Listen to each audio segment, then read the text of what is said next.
আসসালামু আলাইকুম, welcome back to my channel cooking show and travel. আজকে আমি চিকেন বিরিয়ানি তৈরি করব। কিভাবে ঘরে থাকা উপকরণ দিয়ে সহজেই চিকেন বিরিয়ানি তৈরি করা যায়। আমার চ্যানেলে নতুন ভিডিও পেতে এখনই আমার চ্যানেলটিকে সাবস্ক্রাইব করে ফেলুন।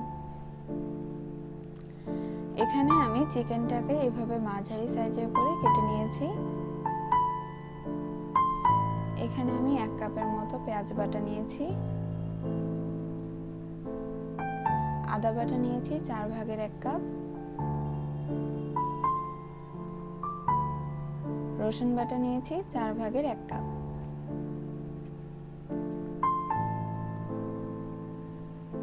এখানে আমি কাঁচামরিচ বাটা নিয়েছি, এর ফলে একটা ঝালঝাল ভাব আসবে এবং একটা সুন্দর টেস্ট আসবে।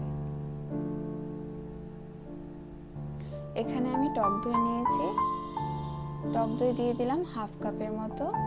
এখন সবগুলো উপকরণ একসাথে ভালোভাবে মিক্স করে আধা ঘন্টার জন্য ম্যারিনেট করে রেখে দেব, যাতে চিকেন ও মশলাটা ভালোভাবে মিক্স হয়।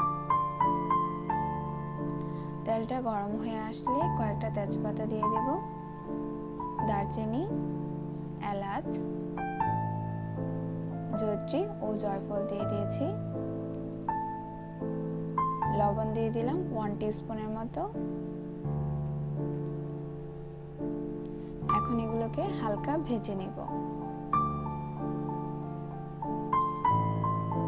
এগুলো থেকে যখন একটা সুন্দর ফ্লেভার আসবে তখন ম্যারিনেট করে রাখা চিকেনটা দিয়ে দেব।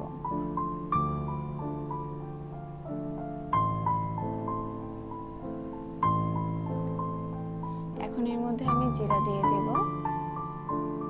জিরা বাটা এখন ব্যবহার করলে জিরার টেস্টটা থেকে যায়। জিরা বাটা দিয়ে দিয়েছি 1 টিস্পুনের মতো।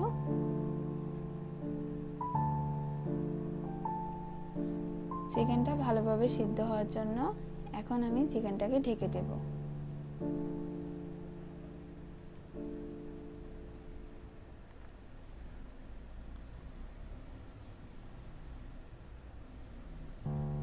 চিকেনটা ভালোভাবে সিদ্ধ হয়ে গেছে, এখন আমি চিকেনটাকে নামিয়ে ফেলব। ঘি দিয়ে দিয়েছি 2 টিস্পুনের মতো।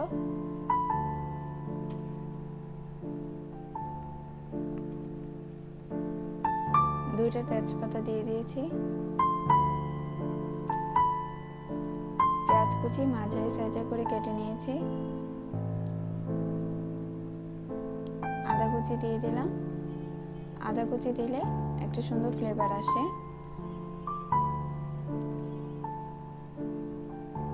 লবণ দিয়ে দিলাম স্বাদ মতো।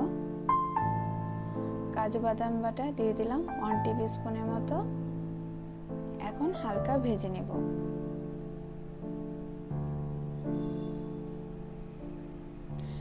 এখন এর মধ্যে আমি পোলার চাল দিয়ে দেব।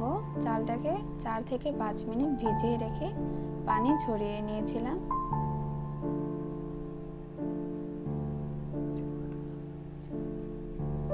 চালটাকে এরকম ঝরঝরে করে ভেজে নেব,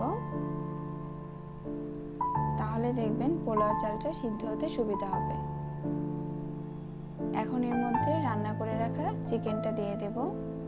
চিকেন ও চালটা একসাথে ভালোভাবে মিক্স করে নেব।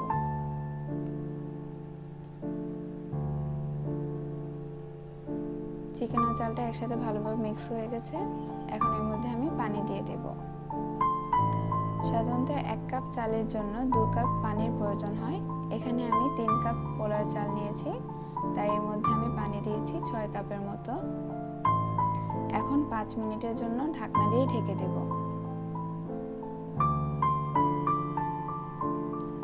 পানিটা যখন এরকম শুকিয়ে আসবে তখন চুলা আঁচটা লোতে রেখে দেবেন।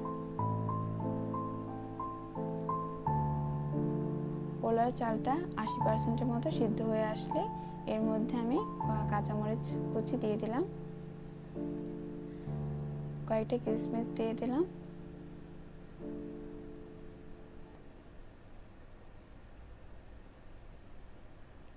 উপর দিয়ে অল্প একটু ঘি দিয়ে দিলাম।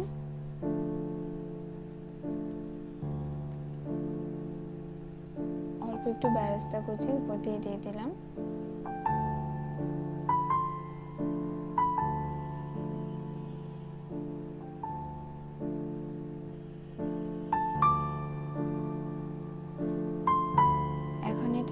10 মিনিটের জন্য দমে রেখে দেব।